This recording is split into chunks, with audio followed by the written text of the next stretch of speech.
We're going to be talking about different strategies tonight as we kind of dive into the lesson plan, but with an emphasis really on the power of multifamily when it comes to building wealth, the power of investing, and just what that looks like, and how you too can leverage multifamily to accomplish your goals when it comes to retirement, for his new career potentially, generating passive income, whatever your goal may be. You can look and see how can you leverage multifamily investing, real estate investing in general to accomplish your goals. And so we're going to dive into that. As Faye talked about a little bit, we're going to look at going into some of the numbers. We got a few calculations, not as much as last night, but I definitely want you guys to take notes because at the end, I'm going to kind of give you guys a checklist on how to navigate real estate investing and kind of give you the blueprint, if you will, to get your first deal, to get your next deal, and kind of the things, some of the things that you need to think about in that process to go from A to Z in order to be successful in it. So strategies for financial success. We're diving in day number 3 here in the boot camp, and we're locked in. And we're going to be talking about one, real estate investing strategies and how we can leverage those to kind of get to that next level. That we talked about the mindset, the changes that we need to make with the limiting beliefs.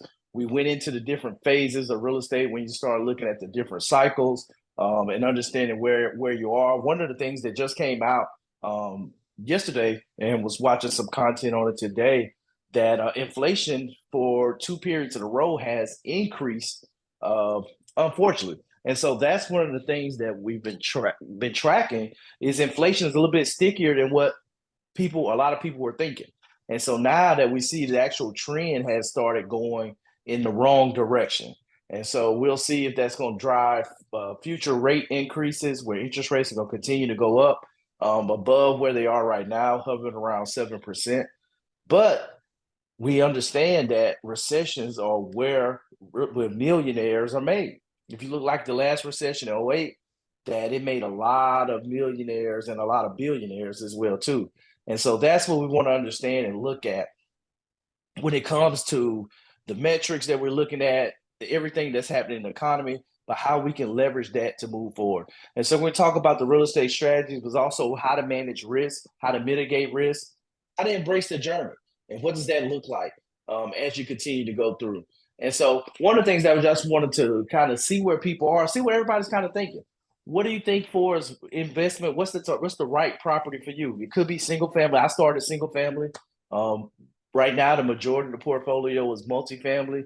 But what are you guys thinking right now in regards to real estate? Anybody looking at mobile home parks, RV parks, or self storage, retail, or some of But the what other you guys where think in regards to real estate? Anybody looking at mobile home parks? Single family, no mobile home single parks family? here. No mobile home parks Okay. here in Florida because of the hurricanes. No way. Oh yeah, I got you. I got you. Yeah. So I'm staying clear of that, but looking at family, looking at single family homes. My goal on that is to eventually have 10 single family homes that are outright paid for, that I don't have to worry about, that it just bring me income. And then I just did my live right now, and I know kind of shooting for the stars, but I mean I'd love to have 1,000 doors now. It may be a little unrealistic, but again, that you got to reach for the stars to get where you want to go. So even if you only get there 10% or 50% of what you want, you got to shoot high in my eyes. So that's what I want. I see all these athletes, and I see all the actors and stuff that are buying doors. Why not us? I'm wealthy, No, I'm a real estate 100%, investor, 100%. right? I'm worthy, right? Facts, facts. You know it. You know it. No, I love it. Thanks for sharing that, Chris. Anybody else?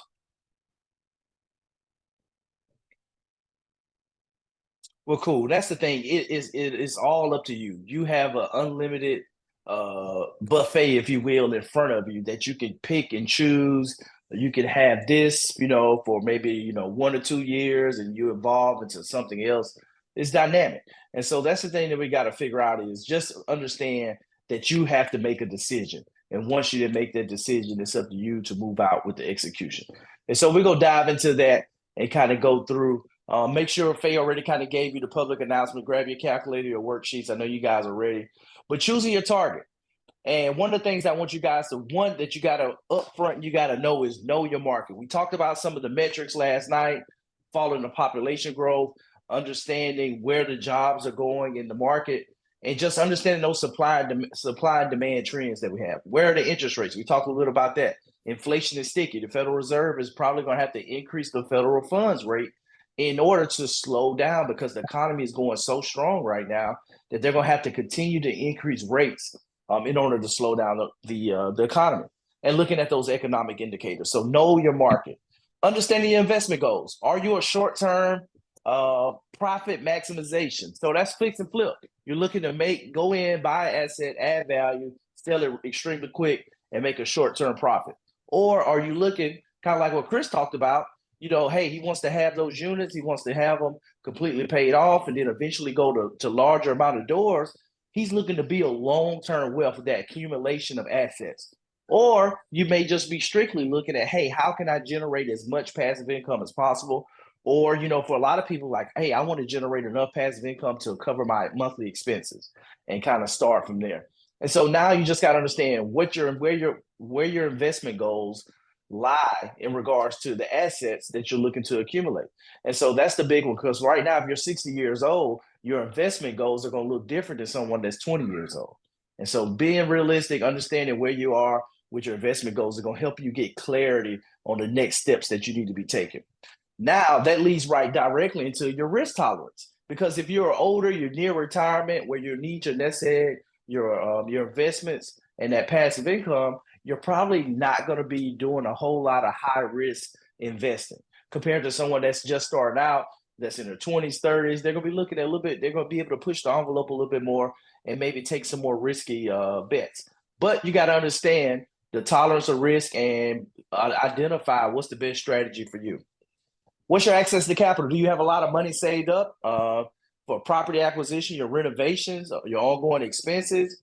Are you going to look at capital partners where you bring in maybe one or two money partners in the deal?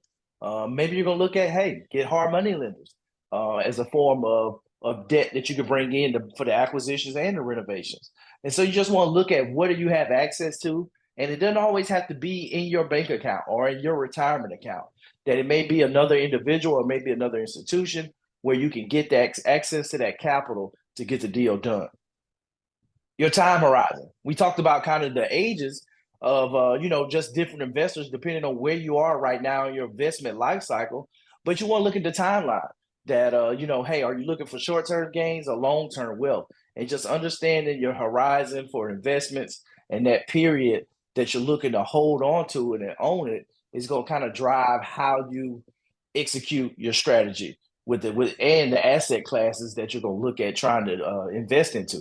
And then understand, hey, where are you at in regards to your skill set, your experience, with the knowledge, the information, your experience level? Do you need to maybe partner with someone that has more experience hands-on? Or do you need to just continue to pour into yourself, get the knowledge, join a mastermind group, go to conferences, network with other investors, join your local real estate investor association, going to meetups, and just starting to continue to inundate yourself with real estate and real estate investing and being around more people who are already successful at what it is that you're trying to do and investments that you're trying to add to your portfolio. And then lastly, we're going to look here, what is the exit strategy? Are you looking to sell the property for a profit after you go in and add value, or refinancing to keep it, which, on the single family side is the BRRRR strategy. You buy, renovate, rent it out, refinance, and then you repeat. Or you're looking to just continue just to hold it for rental income. You may not actually go through and refinance and put new debt on it, but you're going in, putting your money into the deal, and you're looking to hold it for more long-term wealth accumulation.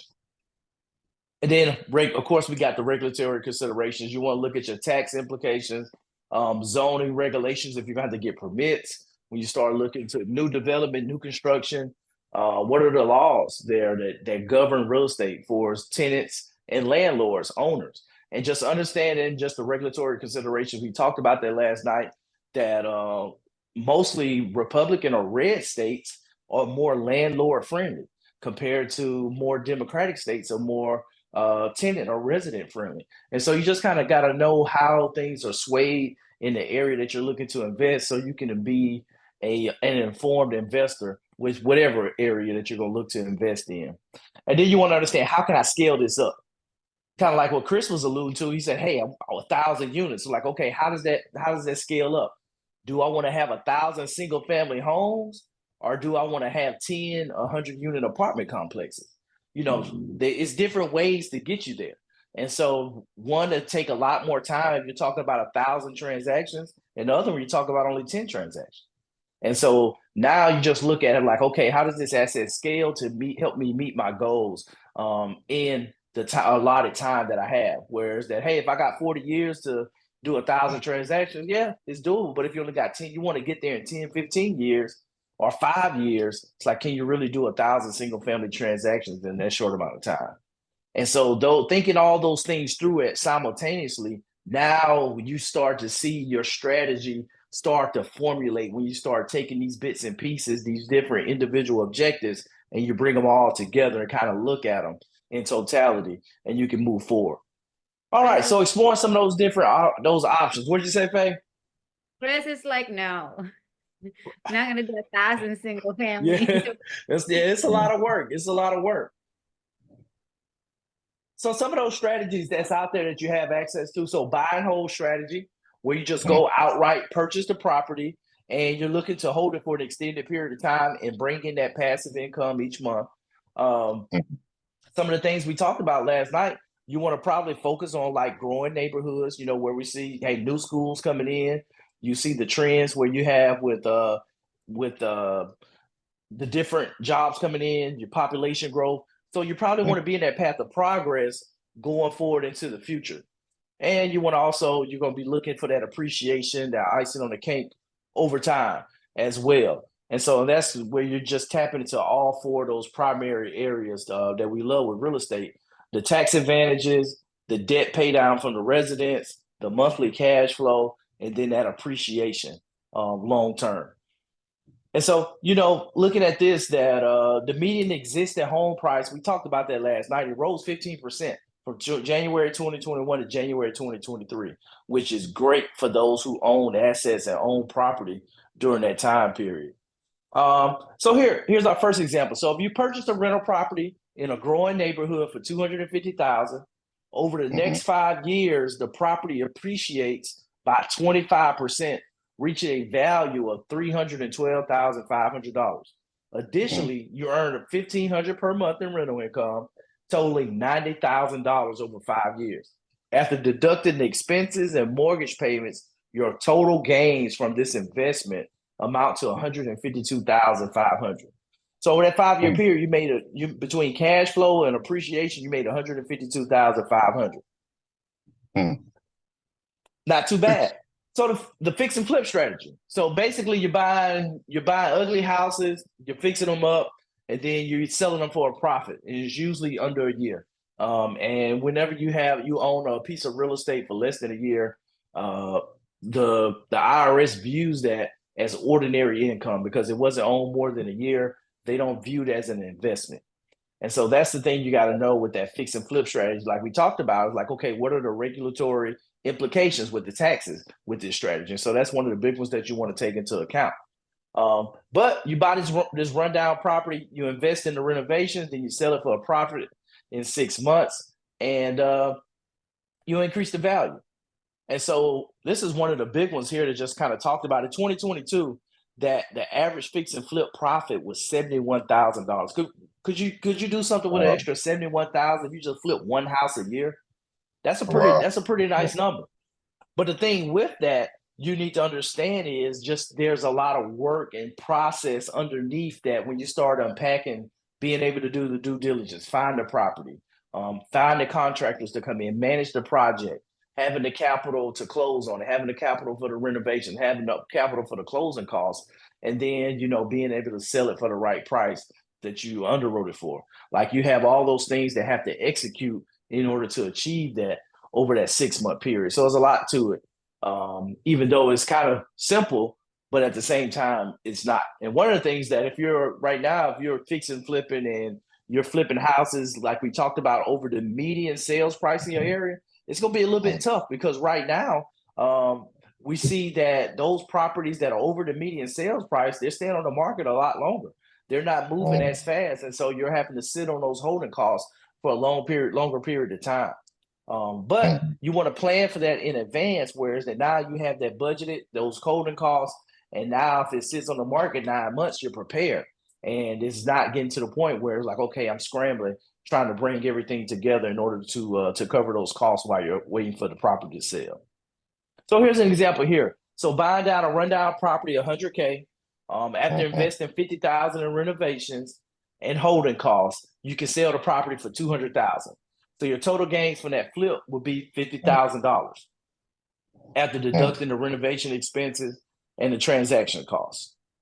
So that's kind of the strategy, two of those strategies. With the rental strategy, which I think everybody probably is familiar with, is really just you going and buying a property and you're renting it out and you're going in it with the intention from day one. It was just, hey, add in the property to your portfolio, and then it generate rental income each month.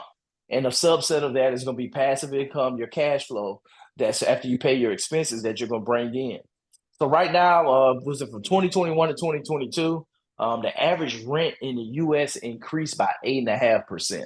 And so one of the things you'll see with the apartments that we're going to talk about here a little bit later in tonight's presentation, that was one of the strategies that we saw, because the rents were so low and we knew rents already had rose so much that there was like, we knew that there was an enormous amount of upside with being able to go in, because we knew rents already had appreciated, but the owner hadn't raised rents in a long time.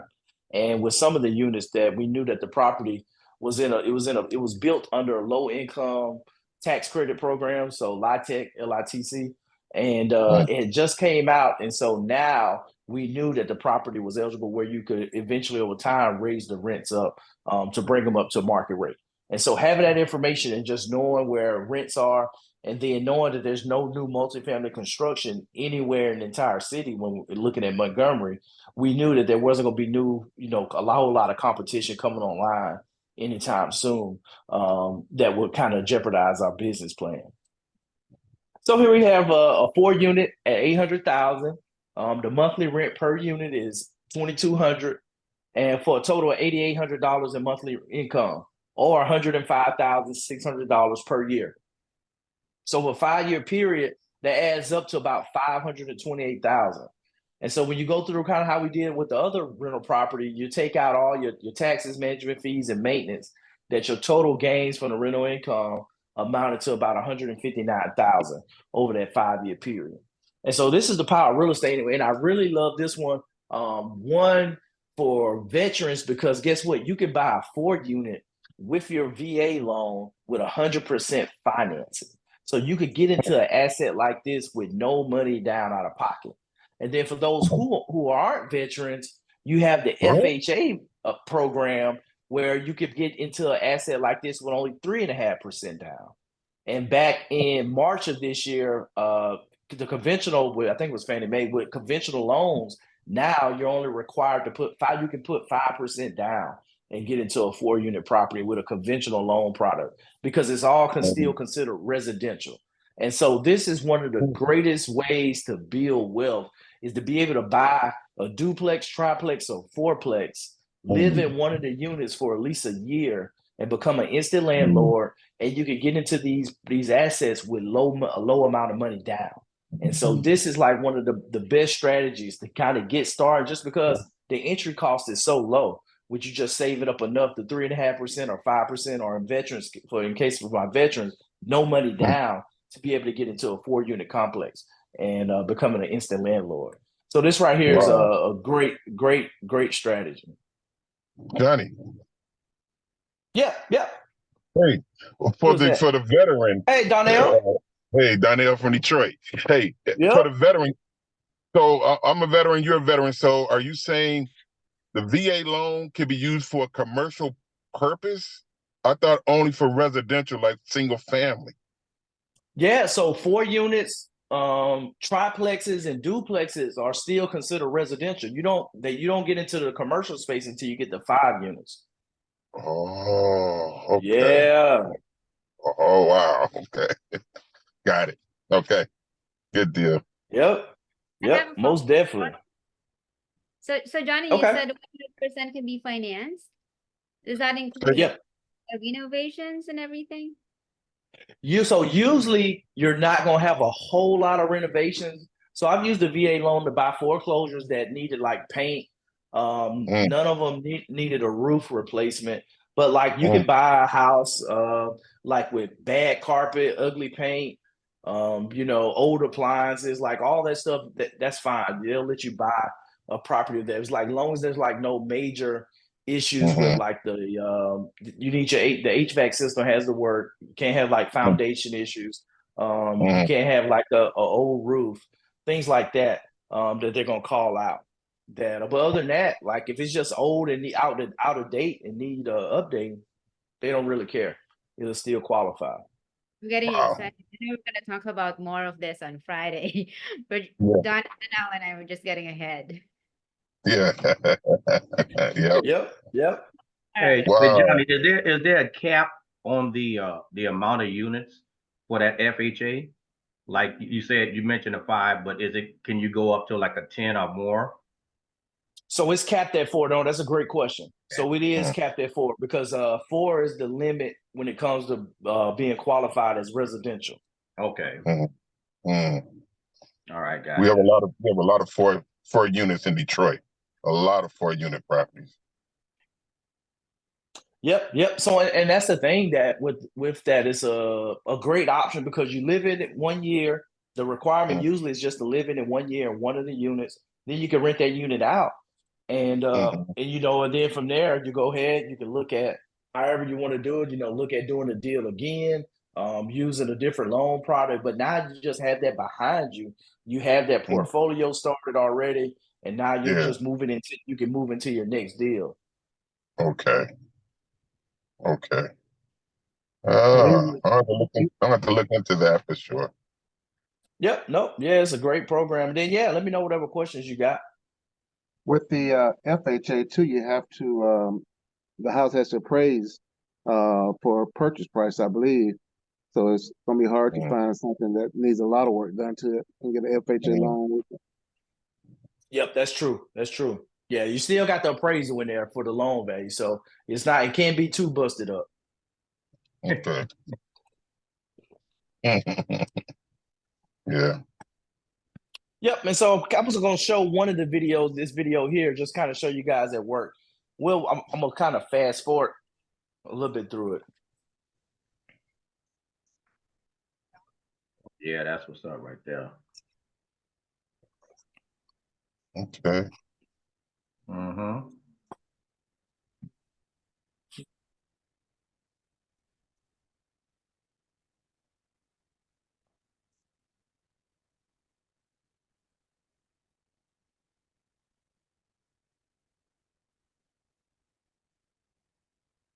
Heard the sound, John? No sound. Oh, no sound. No, Oh, no no sound. sound. Oh, okay. I'm sitting here. I can hear it in my ear. There Oh, no. is a hold on 1 second.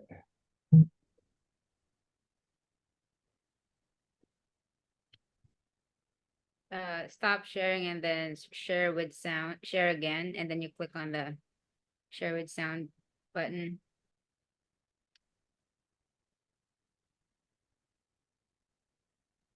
Yeah, we'll give it a go again here.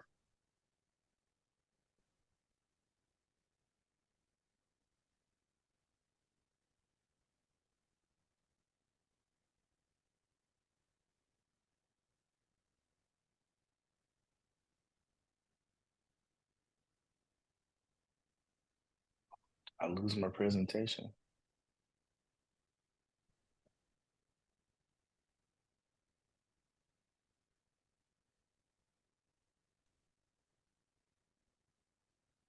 All right, we'll just go past the video. So really just kind of a walkthrough there with one of my clients there we go.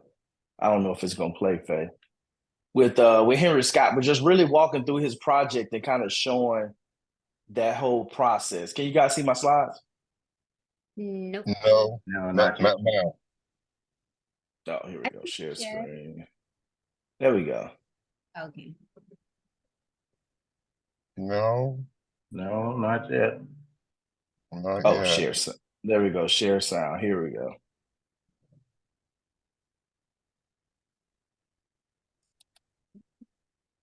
Still not seeing it. Yeah, it's asking me to put a pen. Oh, there you go. There we go. Ah,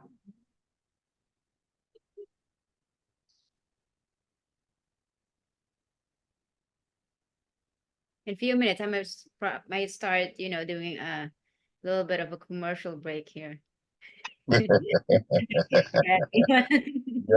Yeah. Facial identification. Yeah. hey, Johnny, I appreciate your help on with that 22 unit. What happened today? I was actually supposed to close with that same seller on the property. My buyer tried to back out at the last minute. And I told her, I said, I can seek a remedy. And she said, oh, I'll be there to close, because she was trying to wiggle out. I went as far. Wow. Yeah. I gave her an extra day and everything. So, Mm. I got a good rapport with that seller. So I'm trying to make sure we finish this one up.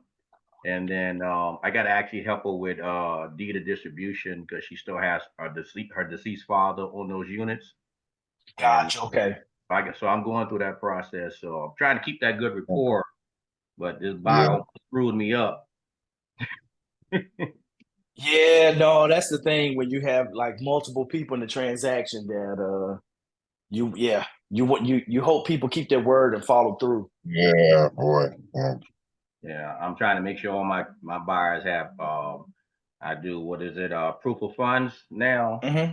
because Okay. I used to didn't do that all the time, because I do a lot of wholesaling and stuff on the tax sale, but I have to do it now, because some of them at the last minute they'll try to back out, or they want to adjust the deal for a few more dollars, and I'm like, no, it's too late.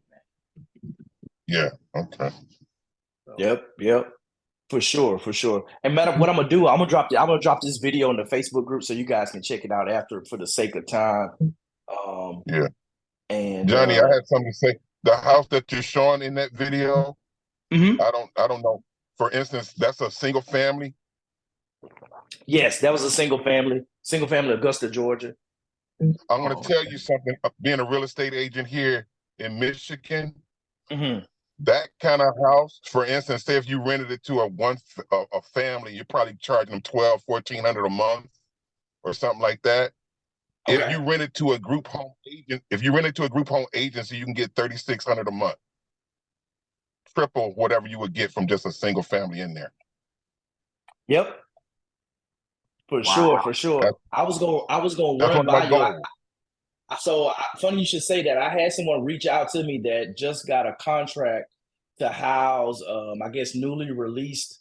I guess I don't know if convicts is the right word, but newly released people from prison. But and he has a contract. He has a contract in Macomb County. Oh, okay. And so he's looking. He's looking. He hadn't got back with me, but you definitely came to mind with that because he was telling me that he pretty much has the contract in place. The lady's ready to go with him, but he's got to find He's got to find assets to be able to move and put it together. And they're paying market rent per bedroom. Oh yeah. And so So you're exactly right. There's some opportunities, especially in your area. So I'll keep you apprised of that one. And that's the thing. Like it's so many different ways out here. There's different agencies that's looking to pay top dollar for access to housing, and you just got to be able to figure it out, get out here, and make it happen. Yeah. Just like John was talking about with the deals, keep building rapport, networking, and building relationships with potential sellers and helping them create win-win situation, and and just knowing what the needs are for the city that you're living in. And then now you figure out those solutions to help them solve their problems, and you'll get rewarded.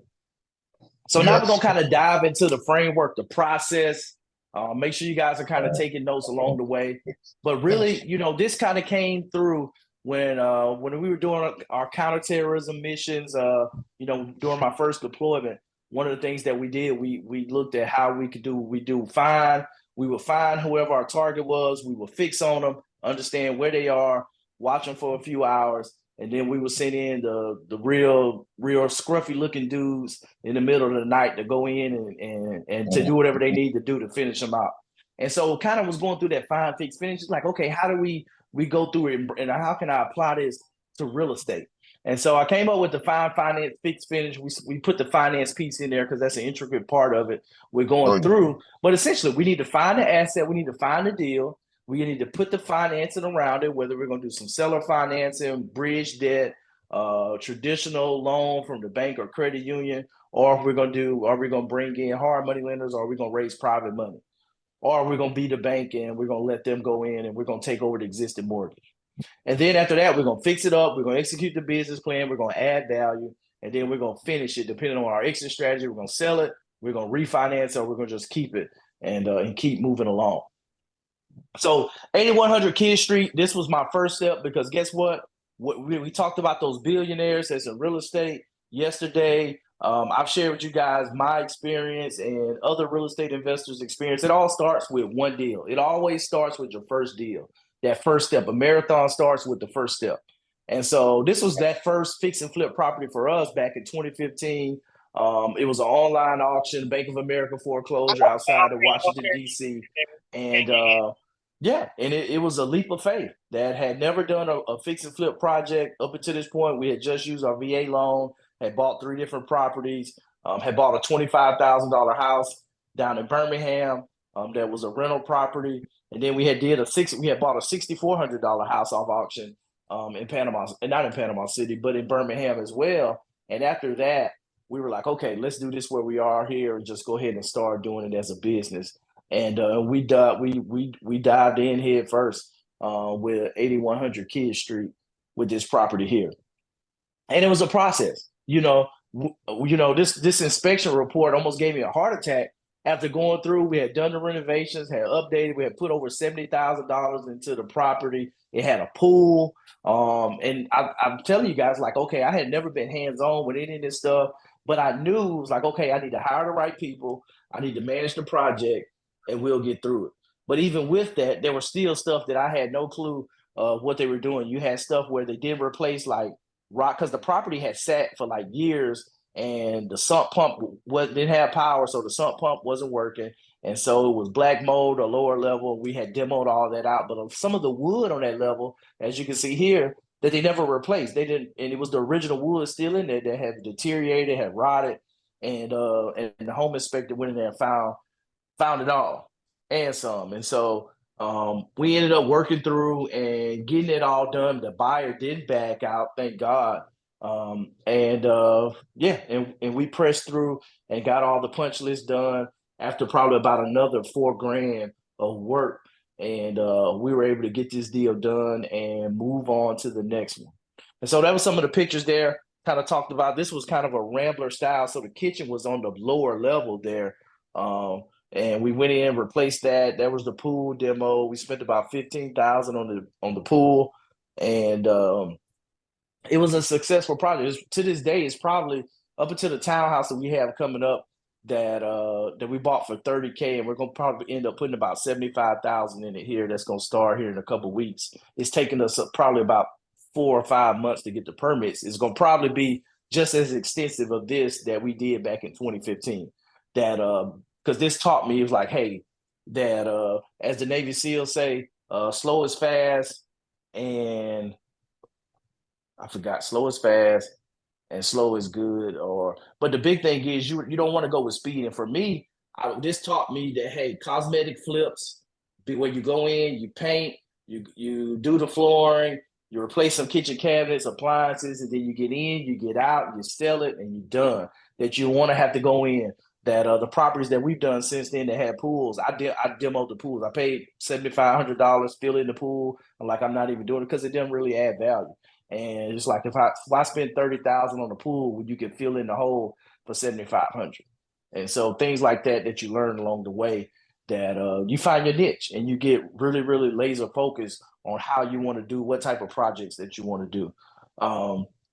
But the big thing is you guys can do it too. It starts with the first deal. It starts with taking action. It starts with getting out here, talking to motivated sellers, understanding what their challenges are, their concerns, and then now you walking into it with your tool set, the skills that you're learning, the strategies that you're learning, and now you're able to put a win-win situation together to help solve their problems.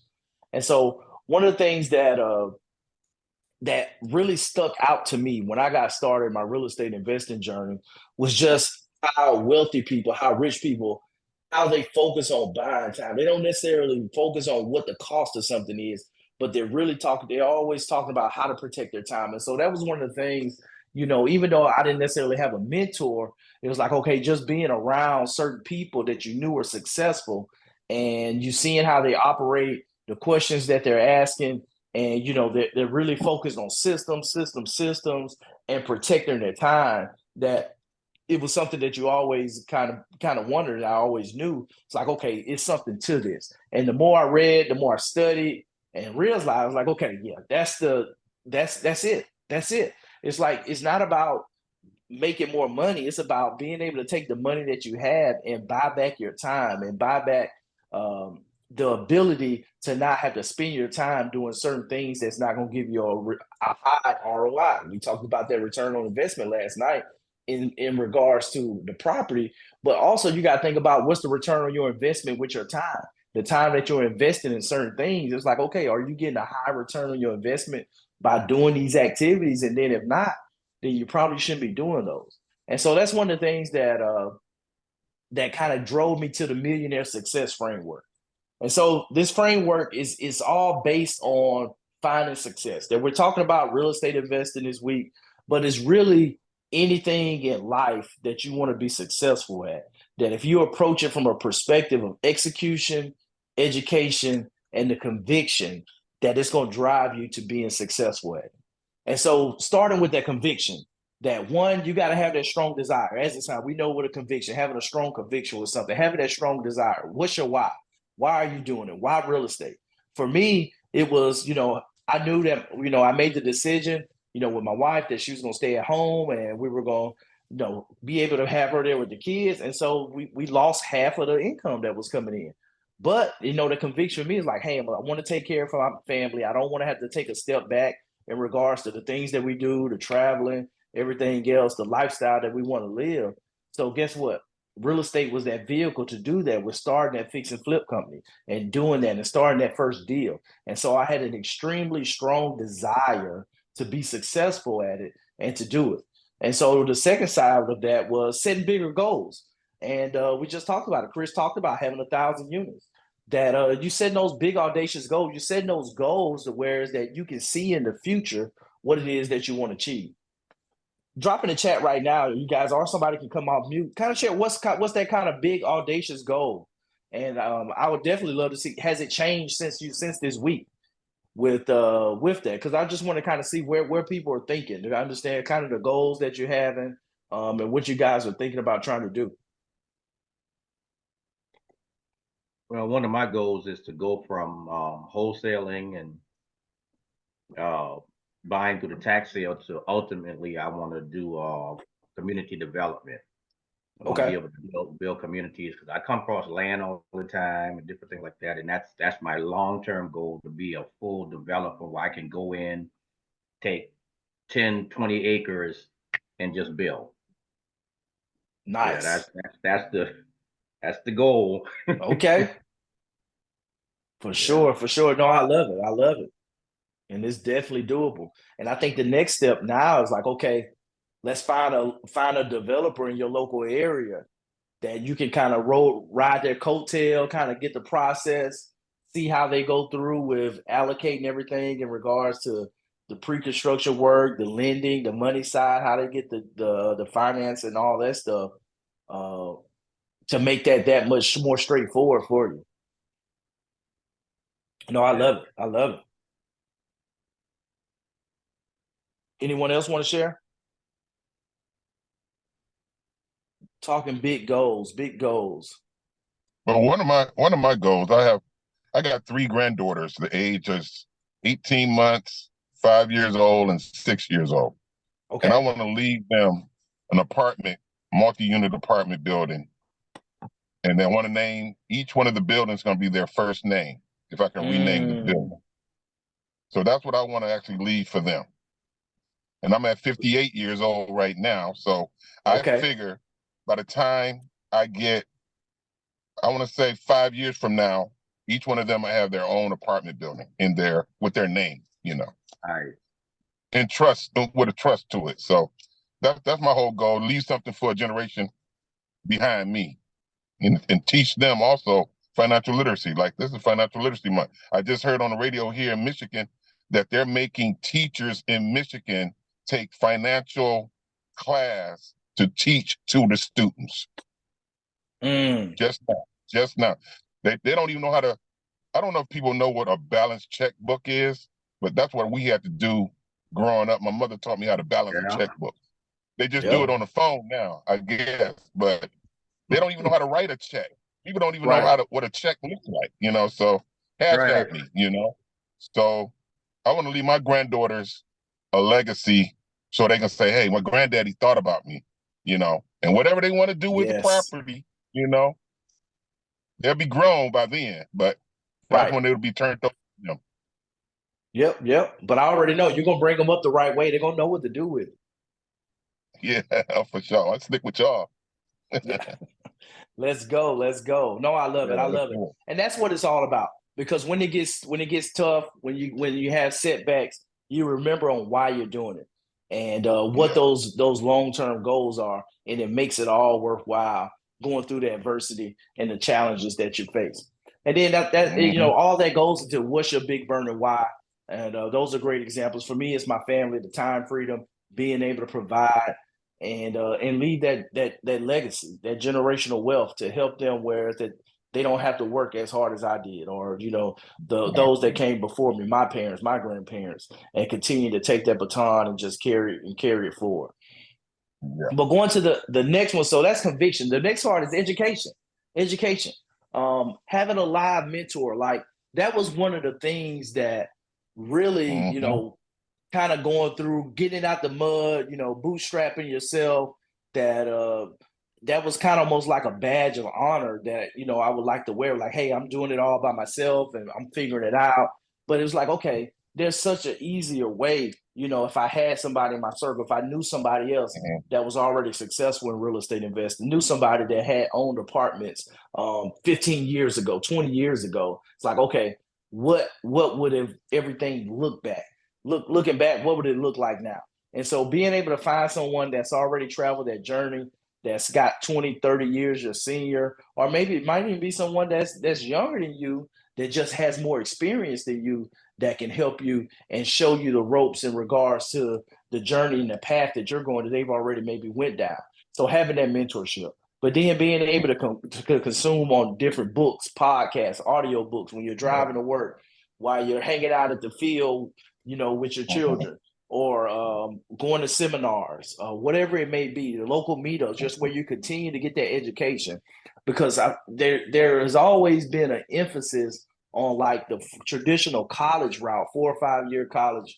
But I think there's a lack of awareness or the need for continuous self-improvement, self-development, self-education once you get out of school. And so I think that's one of the big things, is being able to figure out what it is that you need to do to continue to stay relevant, to stay up to speed on what changes are being made across the board, or whatever it is your industry is and what you're trying to be successful at, that you have to stay in tune with that. And then live events like we're doing right now, that with technology, you know, you can jump in on a training anywhere in the world virtually. You can go to meetups in person, but being able to get that education, and it doesn't always have to be the traditional way that you think, where you're going to a college and you sit down having a lecture from a professor. That there's a lot of different ways where you can get tactical information hands-on, where you can take it and start making progress immediately.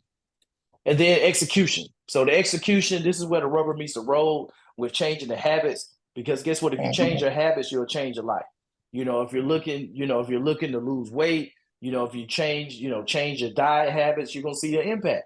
If you're trying to go to the gym, you change your habit, your routine, you're going in there, getting there 3 or 4 times a week.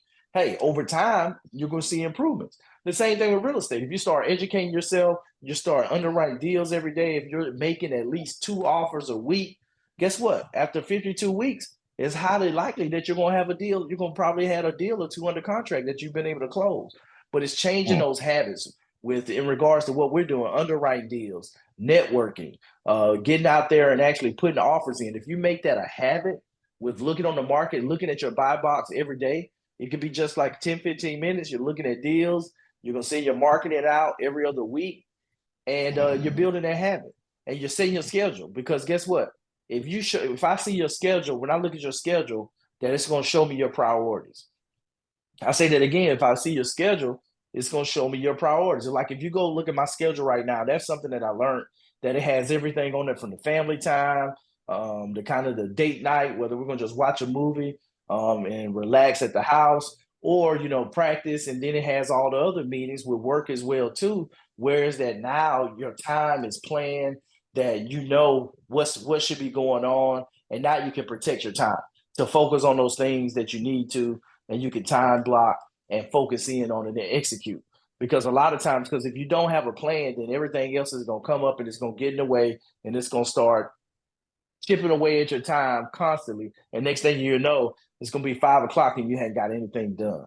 But being able to figure out how to schedule and put things on your schedule, with allocating an hour, 2 hours, 30 minutes in the morning to do your education, whether it's the real estate, your reading, your podcast, your books, during your gym time, or maybe you're an evening person, you want to do it at night before you go to bed, after you get the kids set up and going over, you're going, hey, I'm going to put 2 hours in, 2 nights out the week, to learning more about real estate, to underwriting deals, to doing whatever it is that I need to do. And so embracing that schedule, and then moving into the adversity, and just know when you move out, you have a plan, that you got to remain flexible. Because guess what?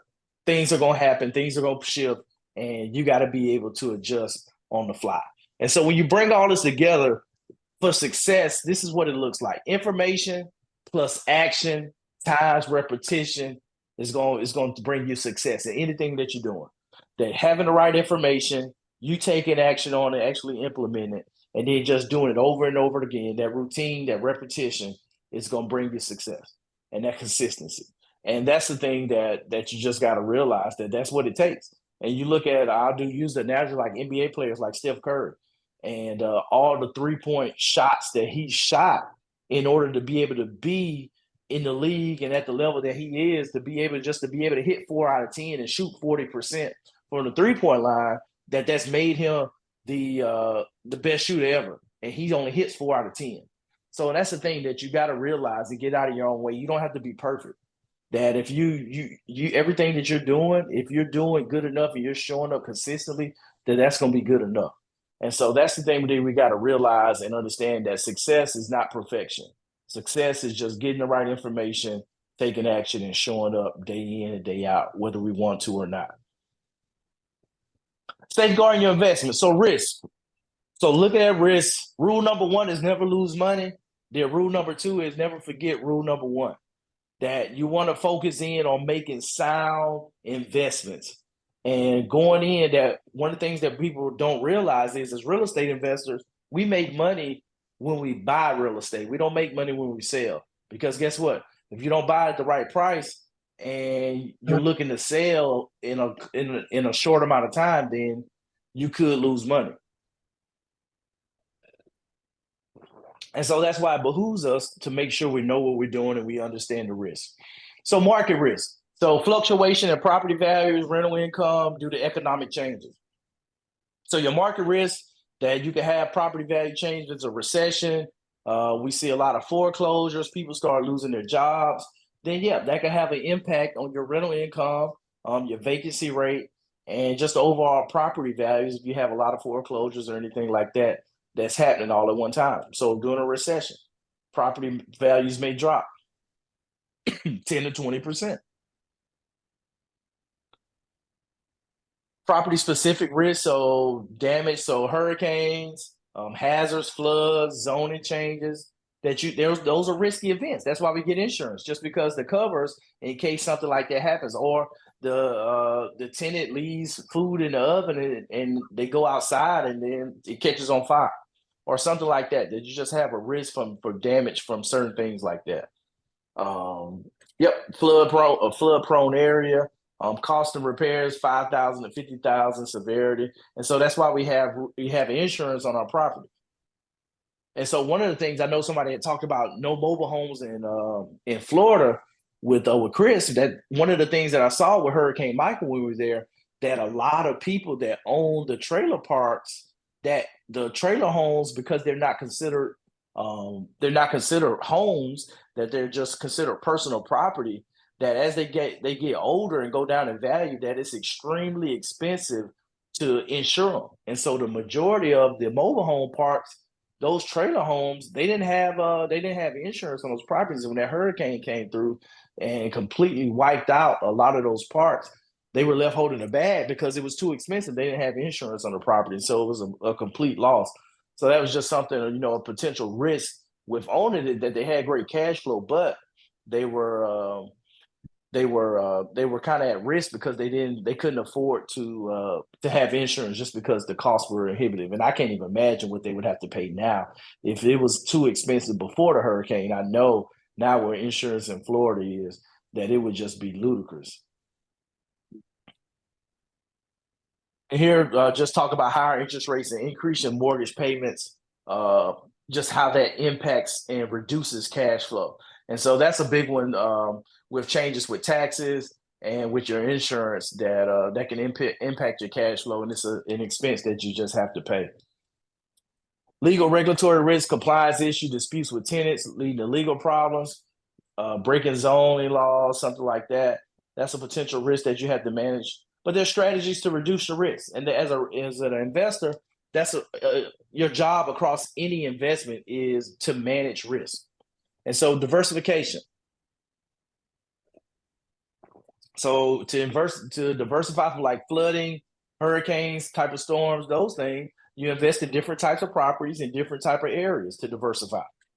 So now you can look at spreading your risk out because your portfolio isn't isolated in just one area. You do your due diligence, guess what? Through research and inspections before investing. So now you hire inspectors to go in, tell you everything that's wrong with the building, and now you're limiting your ability to have surprises later on. So you reduce that risk because you know everything that's wrong, that's already wrong with the property up front. You have insurance. We talked about property insurance, but you have to have liability insurance too. If someone falls, they had a birthday party on the second floor deck and it was too many, they had 15 people on the deck and the deck fell over, that now you could potentially be sued and you need your liability insurance to kick in. Whereas that now you're not putting your other assets at risk. And landlord insurance is not that expensive. That when you're looking at the different liability policies, that you can add those on to your normal policy that you have for the property coverage, and do it. I know right now I just had to get a whole nother annual policy, and we're paying $29,000 annual premium to insure our 40-unit building. And in Panama City, it's $25K for our 18-unit, which it doubled last year with just all the craziness going on with insurance. And so that's the thing that you just got to understand, that insurance is one of those things that you need, but at the same time, it's getting more and more expensive. Unfortunately, especially as different insurance companies continue to lead the Florida market, that is just driven up prices where it's insane what you have to pay. Financial planning, keeping emergency funds, managing cash flow. That's one way to manage risk, where you got money set aside. So if something happens, you can use it. Recommended for your kind of rainy day fund, keep at least 3 to 6 months worth of expenses and reserves. But then also legal compliance. You want to make sure you're following the laws, and you've got an attorney on deck that you can run stuff by. You have your that's why I love property management companies, because they have all their attorneys that look over your leases. They keep everything up to date in regards to the changing laws, where you make sure that you're in compliance. And then the easy way kind of going through with laying this process out is going through, executing it, and repeating. And it becomes a lot. We talked about, Chris was a perfect lead-in, man. We talk about the 1,000 units, but doing single family over and over and over again, that it's a grind. It's a grind because you have to do a lot of transactions to start making a big dent, depending on what your passive income number is. But that's where multifamily comes in. And so going through that, we were doing a lot of fix and flips and going through that process, turning over projects, and cherry picking some to keep as rental properties. But then it hit me after we bought our first apartment building. It's like, hold on. Like, you start looking at the passive income and how long it takes you to build that up with single family houses. It was like, okay, hold on. How about we just do this? We just sell all the single family homes, take all that profit, and then just look for another apartment to buy, and doing bigger deals. And so that's kind of the strategy that we've evolved to over the last 4 years, with kind of focusing in on fix and flips, but then coupling that with taking the profit and buying small apartments, so 40 units and below, to keep more long term.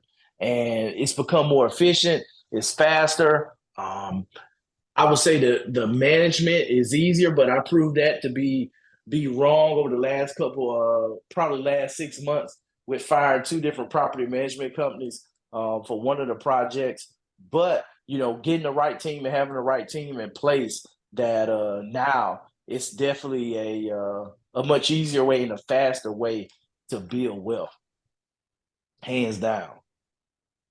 And so this one here, so Lenawee, so this is the 18 unit that we own down in Panama City, Florida. So it all started with this one. So talking about the meetups and networking events. So I went to my first multifamily meetup in Orlando, Florida, back in it was late 2019 time frame, and my mind was blown. I just went in and was just seeing ordinary people that hadn't done single families, weren't doing projects, that were investors, were in bigger deals, and just getting into apartments. And I'm like, wow.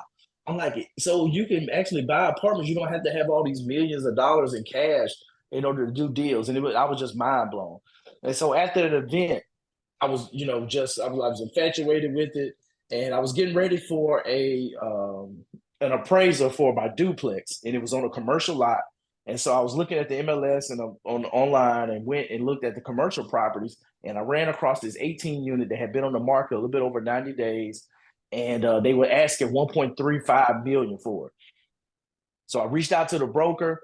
Had a conversation with her. So we sent a letter of intent for $1 million. I kind of leaned on what I had learned at the conference, and then everything I already had known about real estate. And it was funny. We were looking through some pictures the other day, and my wife put this picture up of me in the bed, and I was reading How to Legally Raise Private Money, this book. And it was funny because it was during this time, because I was reading that book and putting this deal together with how I wanted to structure the debt. And we put the letter of intent together. I used my calculator, and I was like, okay, if we can get $875 a unit, I'm like, and we pay $1 million, there's no way I can mess this deal up. It was almost impossible. And so we put the offer in $1 million, and we ended up selling at $1,050,000. They wanted to be at 1.1, and we split the difference and went into it. So we went into due diligence. We already knew when we walked the property that there was water piling up. It was pooling up out the ground in the middle of the street that needed to be repaired. And so that was the bill right there in the middle, extreme septic and plumbing, that they had to pay $31,000 to reroute all the water lines to get the water routed to the units in a different, a little bit further up the street, and kind of tap off where that main leak was at in the street. And so that was one of the projects that we were like, they offered to give us the money at closing and we do it afterwards, but we said nope. I'm like, man, this is my first day. I'm like, yeah, we're gonna get this fixed before we close. And so it delayed things a little bit over 6 weeks to get the permits, to get it on the schedule, and get the work done to go through. At the same time, we had a home inspection, had the inspector go through, inspect all the units. We knew of 4 of the units that still hadn't been updated since the hurricane. one of the motivating factors for this is the two couples that owned it, that they had other businesses, their contractor had ran off with their money that they had got from their insurance claim, and there was still a lot of work that still need to be done. But one of the things that I picked up from going to my Tuesday morning meetups on my way to work and Big Mama's on the Bayou there in Panama City with I would call it with the old heads, because the guys there, they come there, eat their breakfast, they're talking real estate. And one of the real estate investor attorneys there was talking about how he was taking over insurance claims when he was buying the properties from that had hurricane damage. And because a lot of the homeowners still had money that was left on their policies that they could go in and get. And so he was having an assumption of their claim rights and being able to do it. And so I'm like, okay, cool. And so we applied that to this as well too. And we were able to get $50,000 left over to claim that we could bring into doing it. It took us a year to finally get the money, but it was just a one-page document that we had them sign to assign their benefits at closing to come over to us. And we worked with the insurance company, and we eventually got the check, and we're able to use that to bring that last building up to where it was able to be rented out. And so that's one of the things, we just like going to getting that information, but just being in the room, being in the right environment where you learn different things like that, where just hearing that conversation was able to add $50,000 to this deal for that $70,000 bill that it took to bring those 4 units up. So we went through, we got the appraisal. The appraisal came in, and it was actually appraising for more than what we were buying it for. So we came in with a little bit over $100,000 in equity from day one from the purchase price. And it allowed us to go in, which was great for the bank, because it gave us a good feeling at going in that, hey, that we, it was a good solid deal what we were paying for. And so with that, we had to put $210,000 down. We financed this deal with the local credit union who we had a relationship with. And the banker told me, he's like, hey, as long as you put 5% down of your own money, you can raise the rest however you want to do it. And so that was one of the things, with that picture that I talked about with me reading that book, that it told me that, hey, that I could bring partners on and just raise second position debt and pay them off at refinance. And then I can go ahead and keep the equity in the deal. And so I kind of put a hybrid model together that we went out originally. I aimed to raise 150K, but I only was able to raise 95,000, which was fine. But I ended up keeping 77% ownership of the entity that we bought it with. And so I had another individual that's in a mastermind group with me that I had met a couple of months earlier that brought 40,000 into the deal, and I gave him 18% ownership, and then he raised another 35,000 for the deal. And then I had another college buddy that came in and put 20K, and I gave him 5% ownership. And I put the rest in, and we made it work. And so we had that appraisal. The purchase price I kind of told you guys. Our debt on the property was $840K. Monthly payment before taxes and insurance was roughly about $4,400, and we got 80% loan to value. The term was for 5 years. It would reset the prime rate plus 0.75. So right now we got a 4% interest rate because rates were a lot lower back in, we're talking 2020. Even when we refinanced this the summer 22, that we still got a 4% rate for 5 years locked in. Because right now, if we did that, prime rate I think is 5.25. So we would be at 6. Yeah, so we'd be around 6% right now for the rate. And the appraised value came in at 1.2 million. And after repair value, after we brought that building up with the 4 units that were down, they said that the value would be 1.34 million. And so going through with the debt, we raised that 95,000 with the 5 investors total. And I told them that, hey, we'll give you a 7% return because we knew it was enough cash flow that we could pay 7% each year on that money that we raised, that 95,000. And then, of course, we did the quarterly payments, and it was a 2-year note with a 1-year option. And I told them that I would give them a $20,000 equity share at the refinance. And so it worked out to where they would end up getting a 34% return on their money across 2 years. So essentially 17% cash on cash return for each one of those years. And so going through with the equity split, I talked about my partners that I came on with, me having the 77%. Partner one brought in his 40K and raised another 35,000, and he got 18%. Then I gave my college buddy 5%. And we put the deal together. That the first 6 months of the deal, I knew I was leaving in November of 2020, so I self-managed for 6 months. That I'll tell you that was the best day, one of the best days of my life, when I gave those keys over to the property management company after doing that and managing it, because that was that was something. That was something. And but it was a process. But I don't have to do it again. That I kind of figured it out. I see how it is. I know what property managers have to deal with, and I'll gladly pay them their 10% to do their job. But they need to do their job. And so that's the thing that you'll find with a lot of property managers, that some of them aren't really good at their job. We settled that insurance claim that we took over, that we got $41,000 for the remodel and $10,000 in lost rent. And we put that towards the $70-some thousand renovations. During, even though we bought this during COVID, that our rent collection rate was around 92%. Which, thankfully, that was one of the things going in there, because a lot of people stopped paying. We didn't run into that problem.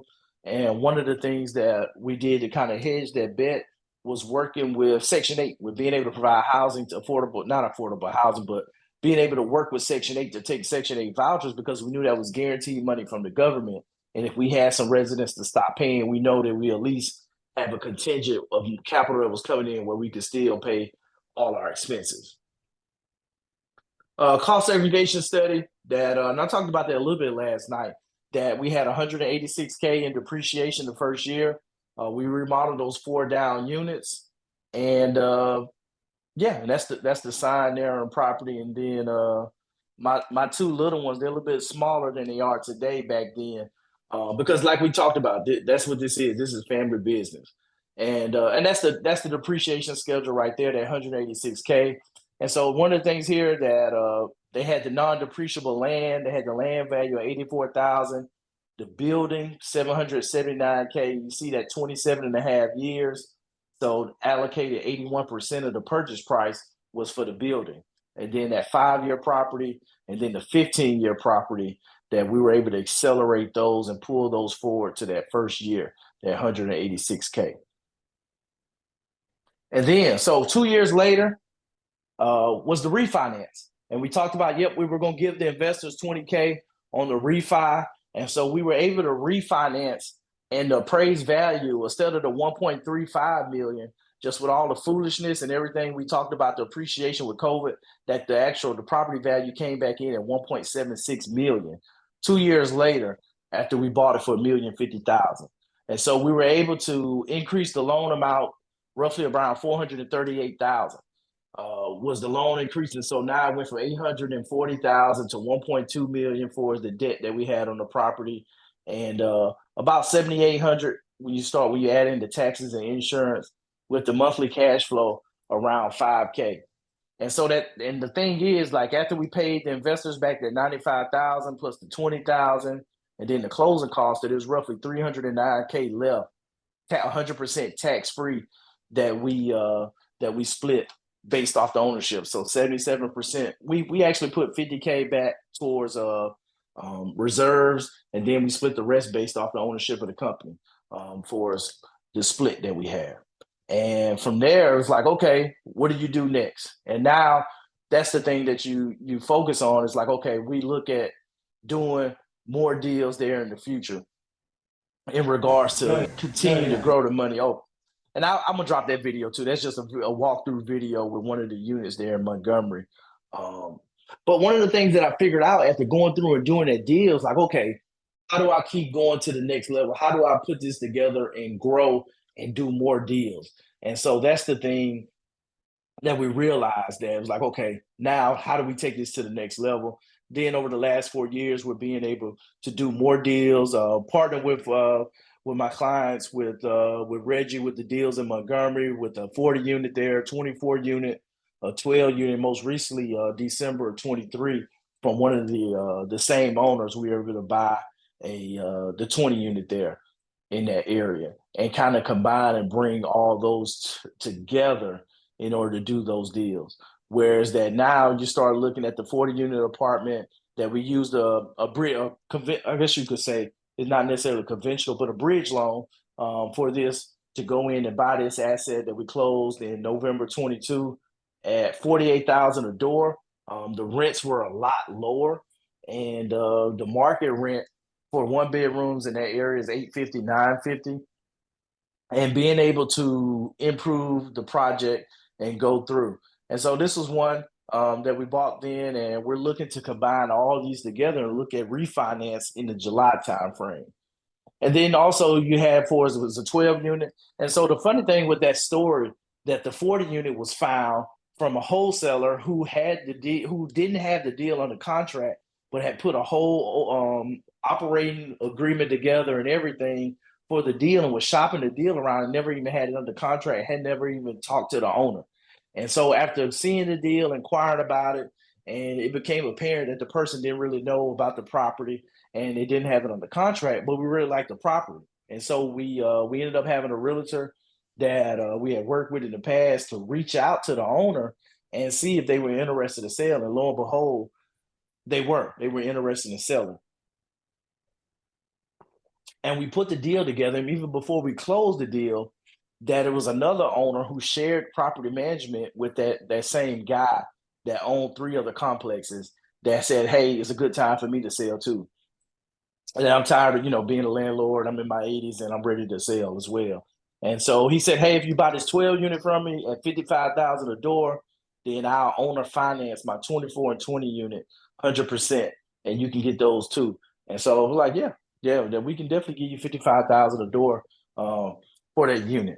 And then so we also bought a month later that 24 unit at the same time that we bought the 12 unit.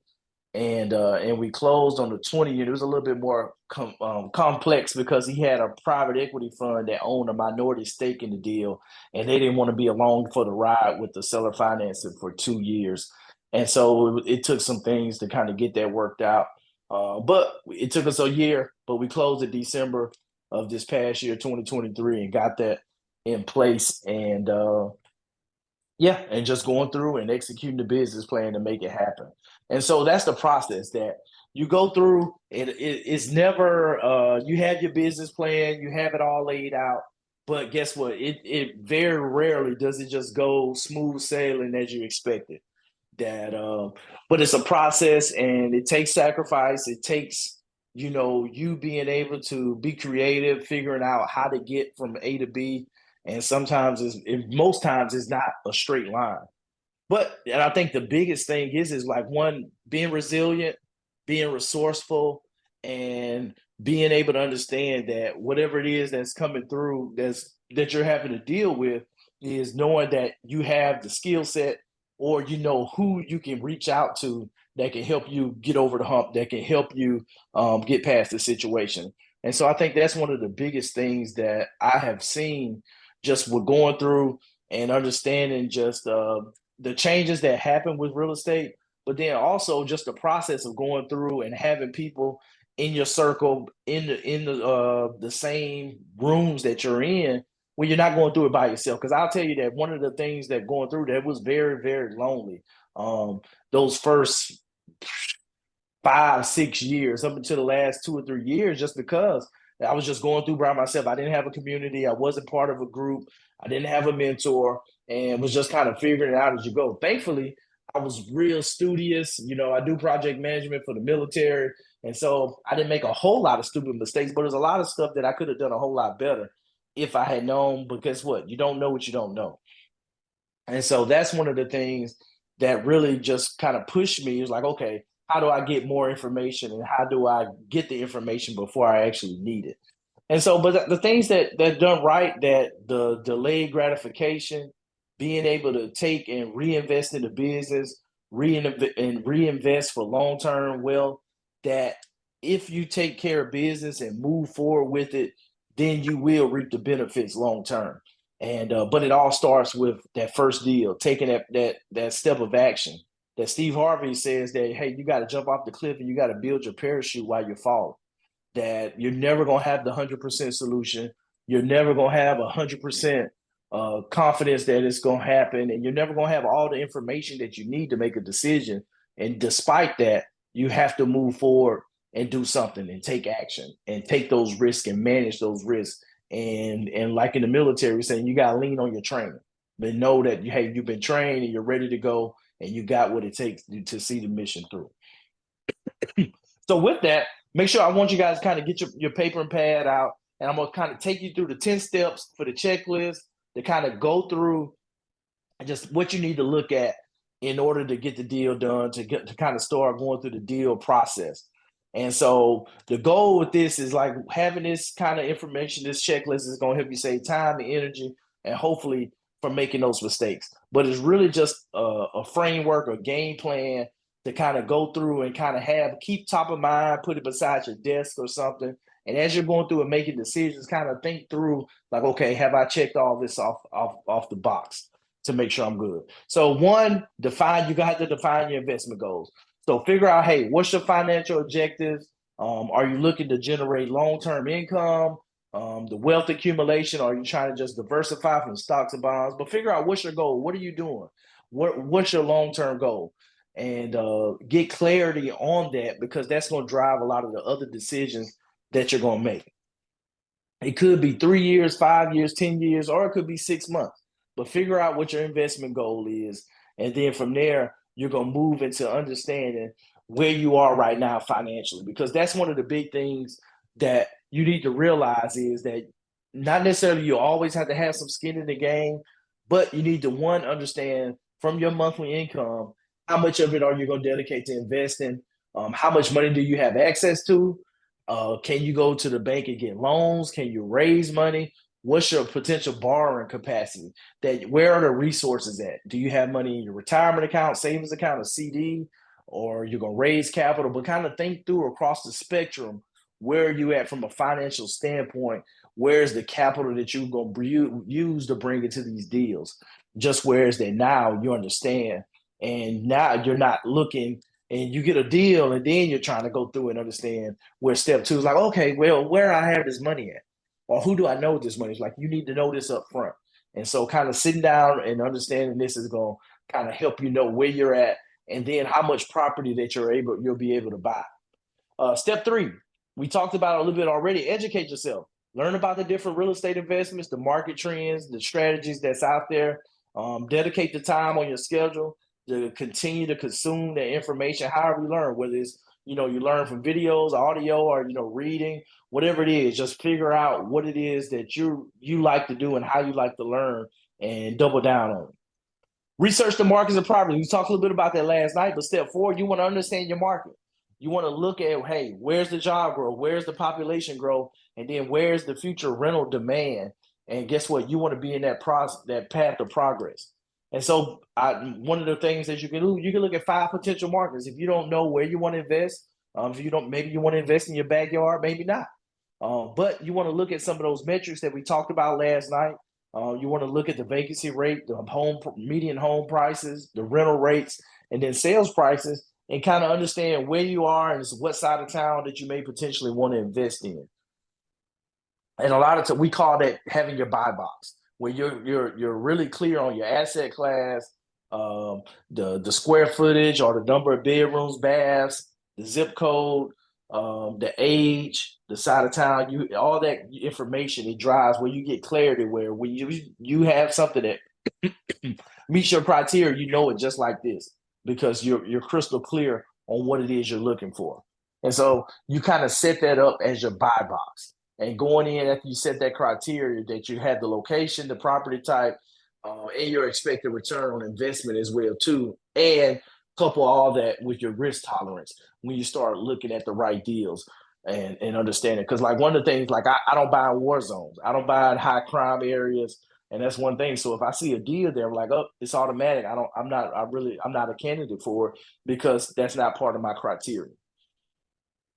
And so understanding, hey, what type of return on investment, what cash on cash return percentage. And then like the other one was like, hey, you may want to have something close. I was talking with a gentleman at soccer today, and he was saying he's never really been able to wrap his mind around investing out of the local area.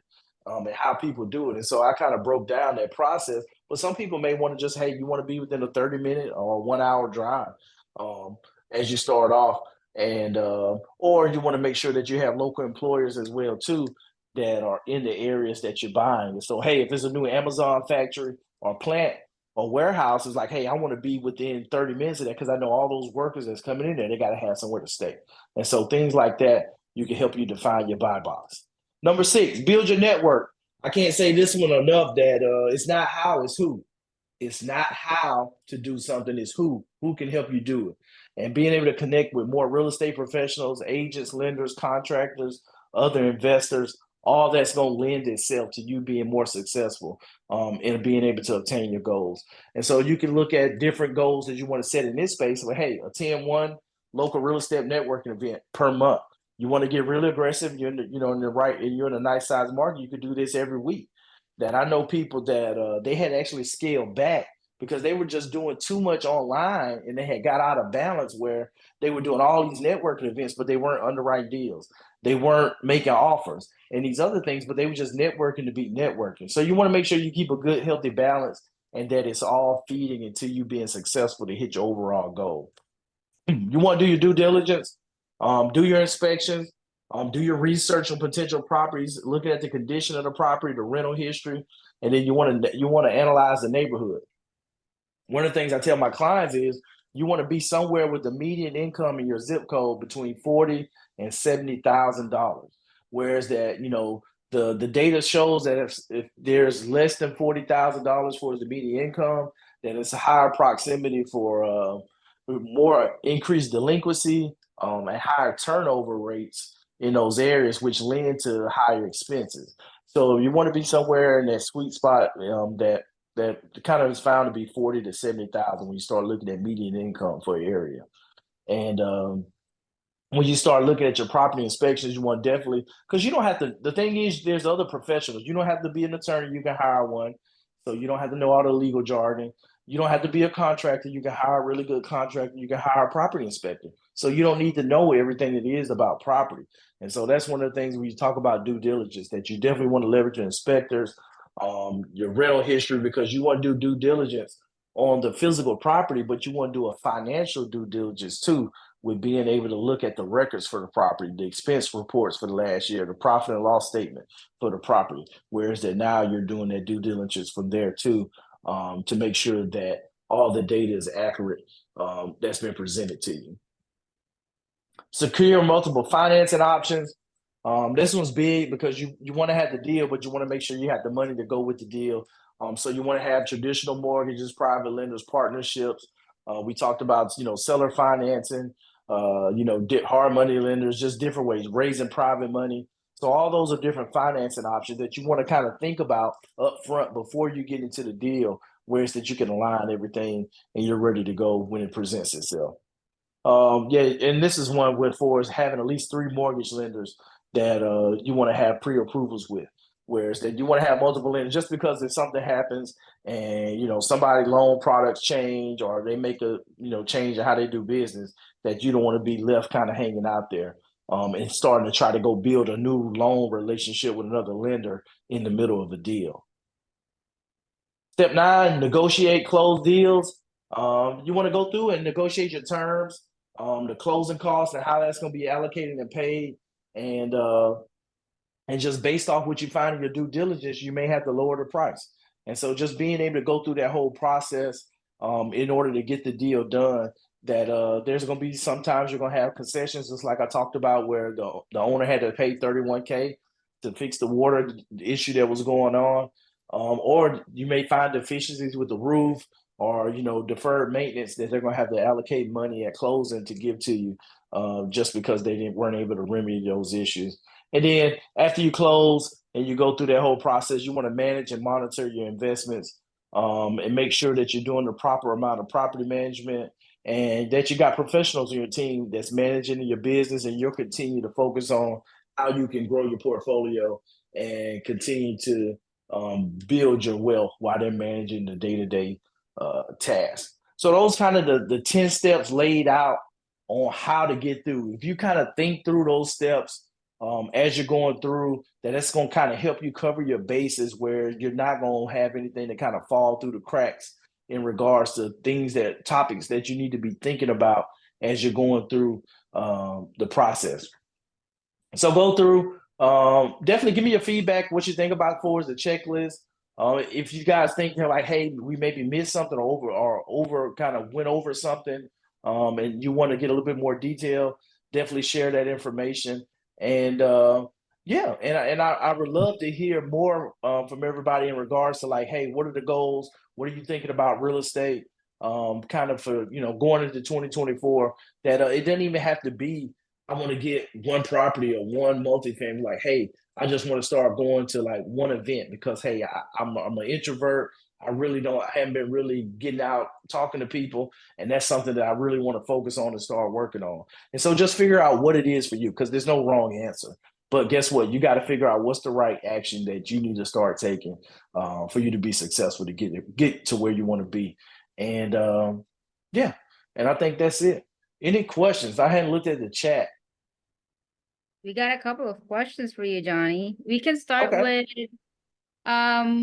this is a question from Antonio Robinson. Using the VA, what is the minimum credit score can you have? So I had somebody, I got a buddy of mine as a mortgage lender. So he claims, I hadn't seen this, but he claims they can do VA loans as low as 520. I said, man, nobody's gonna give a house to somebody with a 520. But that's what he said. The lowest I've heard is like a 580. But with the VA loan, because it's backed by the federal government, that they push the envelope and they'll take some lower scores than some of the other like FHA, some of the other loan products are conventional. But so yeah, I would say probably around 580. And but it's worthwhile talking to some different lenders to kind of see because it's lender dependent. Like some have different criteria. That's for the VA loan? Yeah. Oh, I need to know more about. Okay. All right. I'll look into that. All right. Well, I think we have a couple of more questions here. Okay. You can unmute yourself. You want to ask them yourself. But I got, what's your views on fix and flips versus new construction? It's from John. Yep. Go in. Oh, there he is. I'm sorry. It's just the new construction just takes a little bit longer. Yeah, for the upfront prep, the development, the drawings, the approval with the city versus the fix and flip. It exists. You kind of go in. It's a shorter duration. You go in, maybe have a 2 or 3 month project depending on what needs to be fixed. So both can be successful. Both are successful, but it's really just one having the information and knowledge because there's a lot of moving pieces with the new development. If you don't know or have somebody in your team that knows how to go from A to Z from beginning to end, that we're putting a house together, that could be a challenge.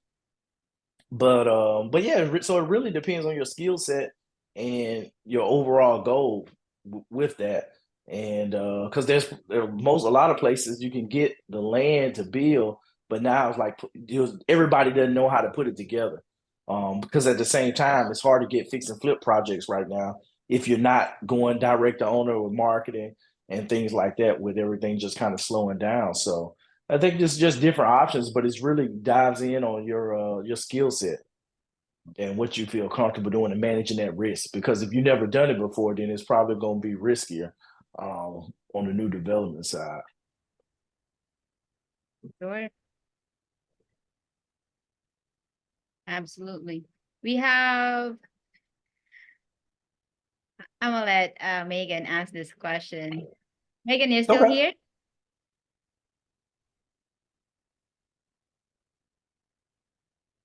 I think this is related to your decision for the property management company. The 2 recent ones that you fired?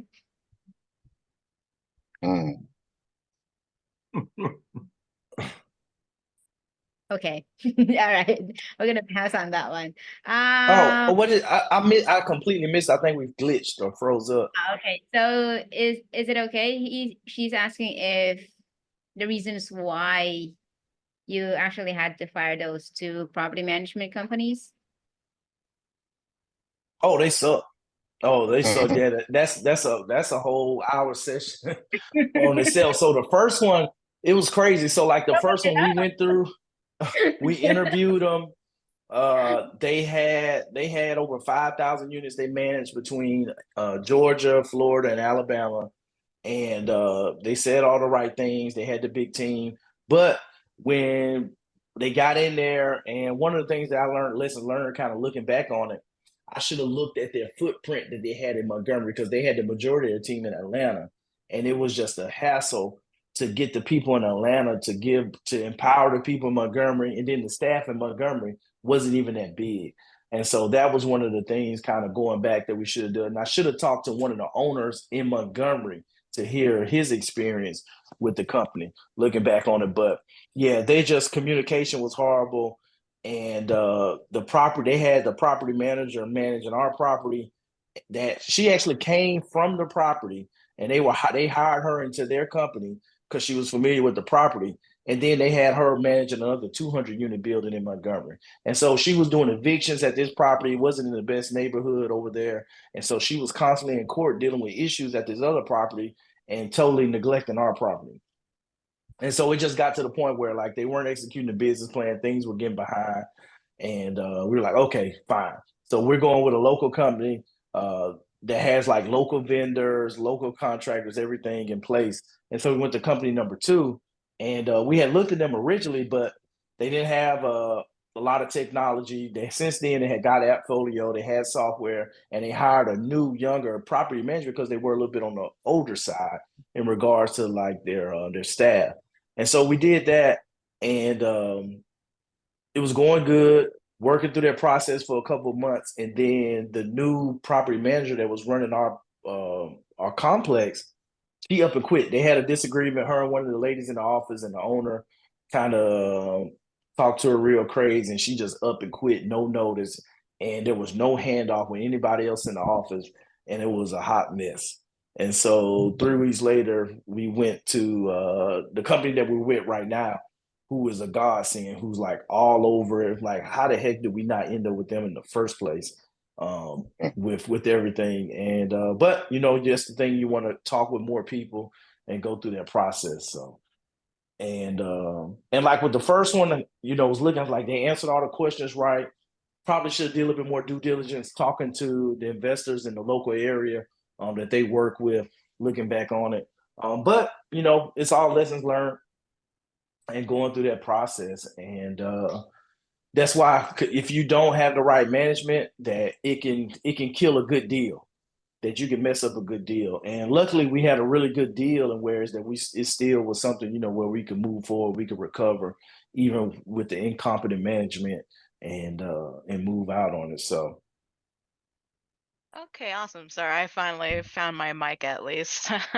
yeah. But thank you. I was just like, I don't know why I just wasn't thinking about hiring bad companies. Like in my head, I'm just like, hire property management, and I was just skipping to the next step. But that's definitely something to consider that could mess up my deals. So thank you. Yep, no, 100%. When I got rid of the first one, I was talking to my bookkeeper, and the owner, he was like, man, he was like, pretty much everybody that we managed books for, they did turnover with their property management company. They got rid of their property management company and made a change. That it's kind of, unfortunately, it's the norm across the industry, that a lot of them aren't that good. Yeah, that's good to know. I was just working for a storage facility property management company, and I can say, working from the inside, I would have to agree with that, unfortunately. I mean, I was great, but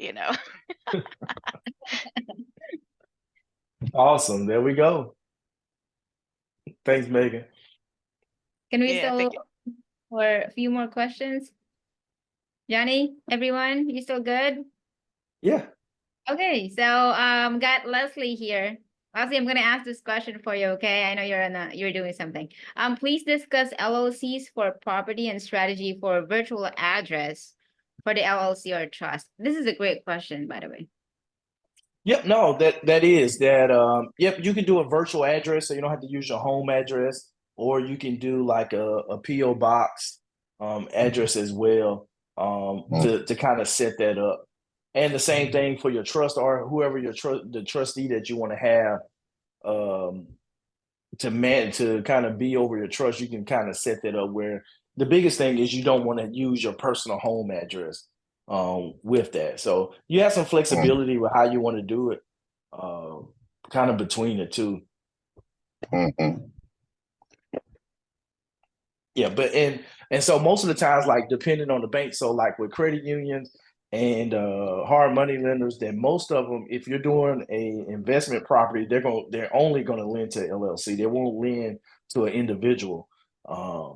So when you start talking about buying investment property, or especially commercial property as well too, that you have to have your LLC in place to be able to take those loans, because usually they won't lend to a personal individual in those cases.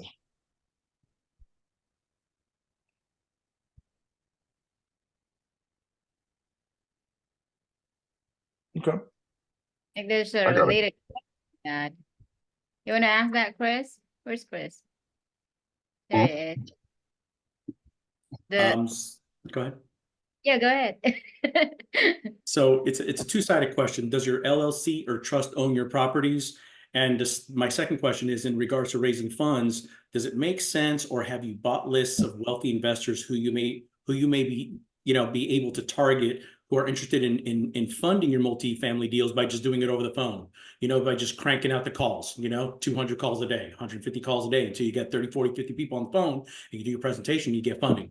Because I've seen people do this before, 15, 20 years with the who's who of lists, and Right. you just crank it out. You just boom, you just keep going. Have you done that before? Or have you seen that work in this strategy in multifamily? Yep. No, great question. Great question. Because it definitely works. It definitely works. And now a lot of people you see they raise money on social media with Facebook. LinkedIn is really, really big for that.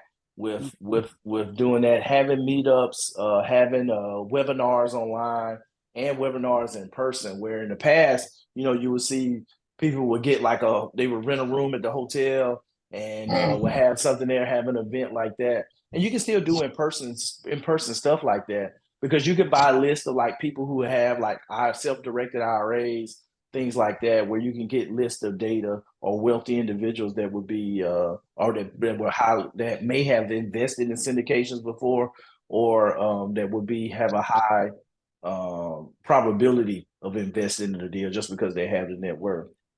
Thank you. And does your LLC or does your trust own all your multifamily properties? Yep. So the LLC.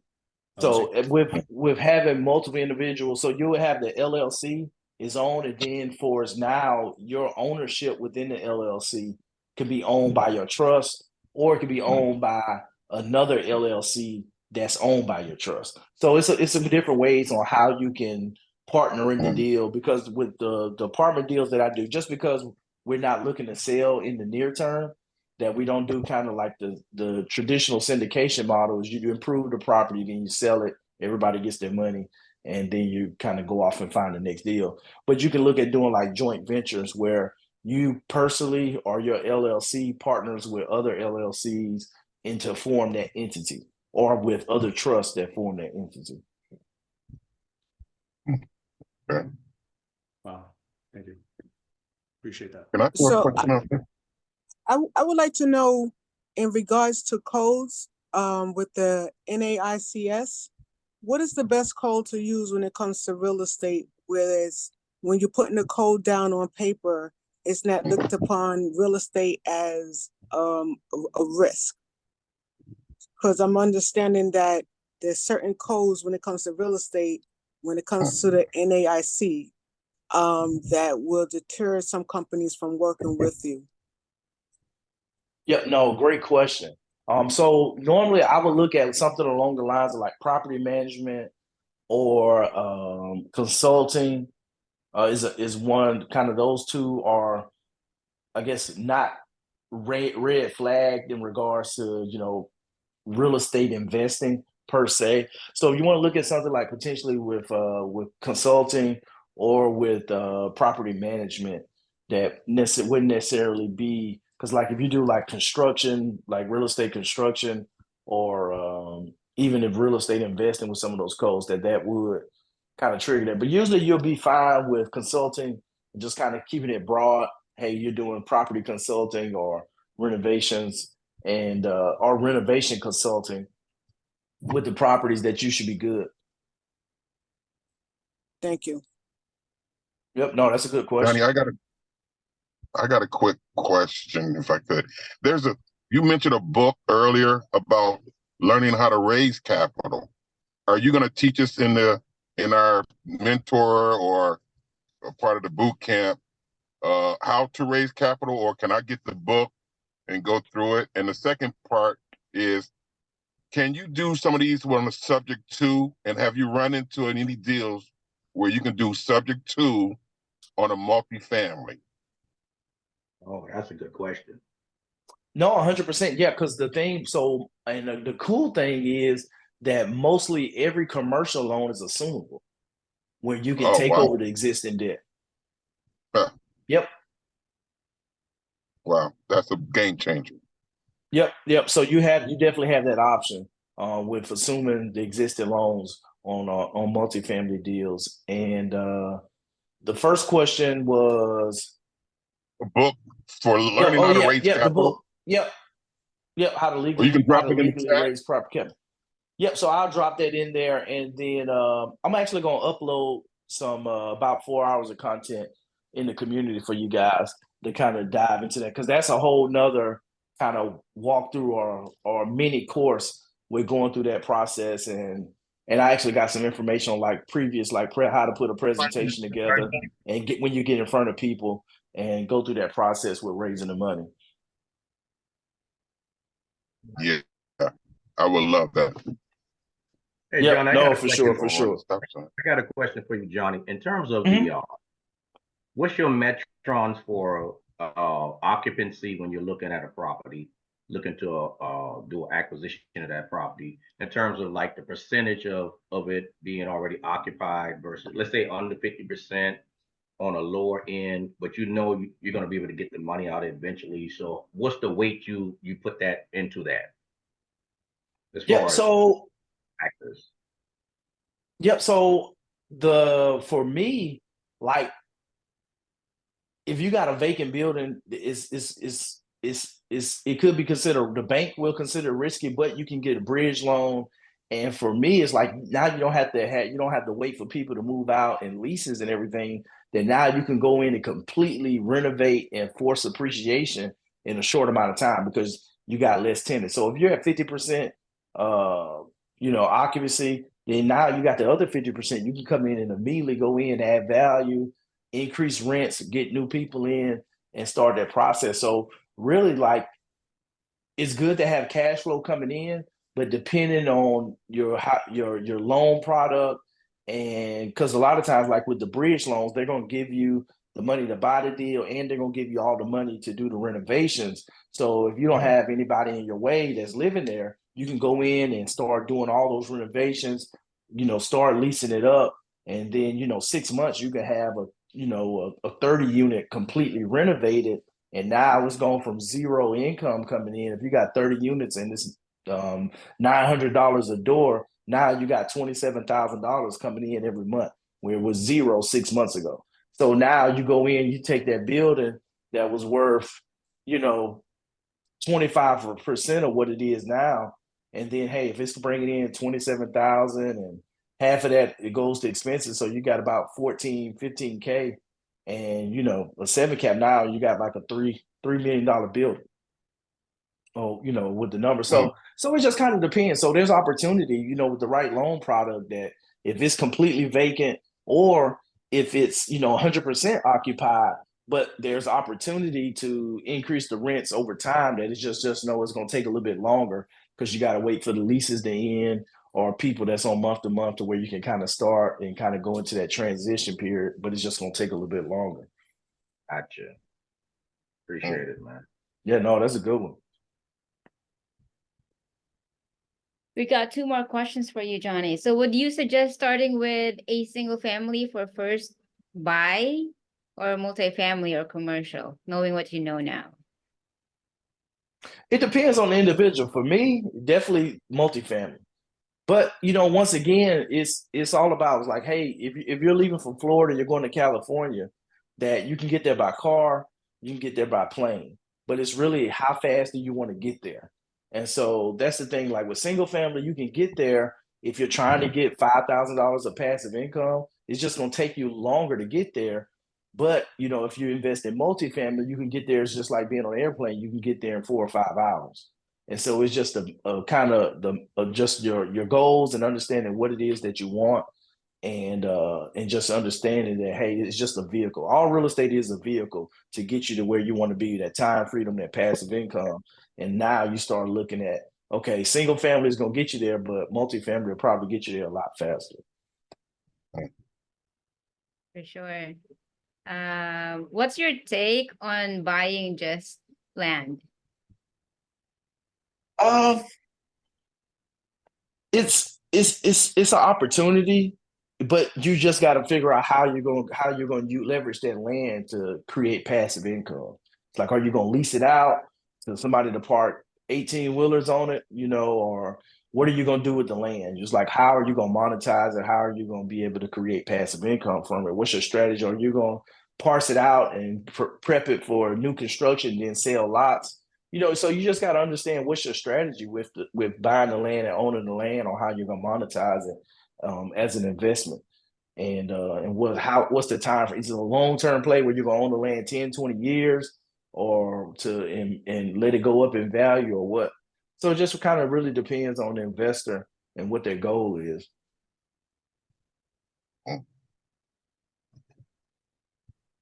That's an interesting question. All right. Chris, have you asked this question yet for the raising funds? Okay, cool. Any other questions, you guys? We went a little over time today, but that's really great. I got Great. one more for you, Johnny. Okay. Have you ever okay. used Oh, my bad. Oh, I'm sorry, was that me? No, Nope. you're good. Oh, okay, I got one more question for you. Have you ever Okay. used tax credits and like maybe sold them to the bank to exchange it for the funds? I have not.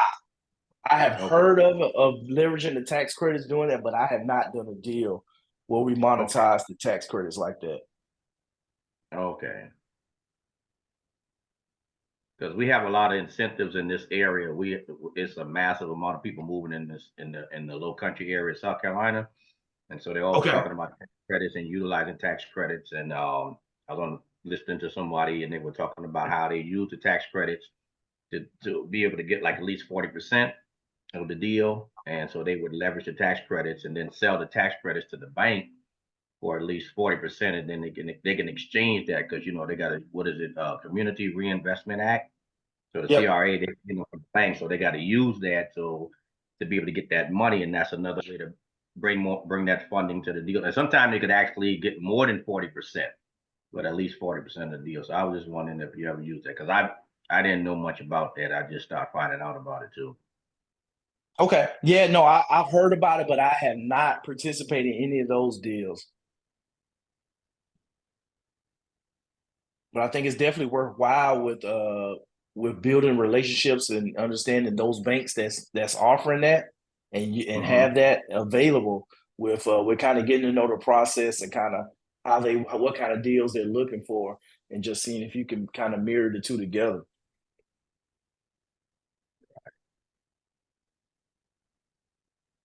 Hey, John, if you don't mind me asking, going through the paperwork yesterday, I noticed that you have, can you see yourself buying, multi-family property in 5 years? I've seen that before, but why the 5 years? You said see myself buying multifamily 5 years from now? I saw somewhere in some of the paper, in one of the, one of the slides, The one worksheets. of the yes, that you asked us a question, and I don't have it in front of me, so I don't know the exact question that you asked, but it had to do with a 5-year mark. So I was just thinking in my head earlier, why the 5 year? Why not like a 2-year mark, or a 1 year or a 3-year mark? Why the 5 year? Yep. So really just for when you start looking at like the strategic planning, that a lot of times they'll push you out kind of 5 years, kind of as the point as a point in time to kind of look at for planning. But definitely you want to collapse and look at the 1, 3, 6 month mark. So you want to look at kind of some of those intermediary milestones leading up to 5 years. So usually, like when we start looking at budgets and projects, and look that usually you go out over a 5 year span to kind of go and look and plan and do planning, and then now kind of step back and you're going to look at milestones that lead you out that way, and then looking at understanding how you need to course correct as you go along that path. So really 5 years is kind of a point that's out there. It's not 10 years, but it's a little bit more than 1 year for you to kind of plan out and think. Just really is using that as a something to kind of think further out and kind of think outside of the box in regards to just the now, the near term. But 5 years kind of that first step, getting out of the near term time frame to kind of think a little bit more long term.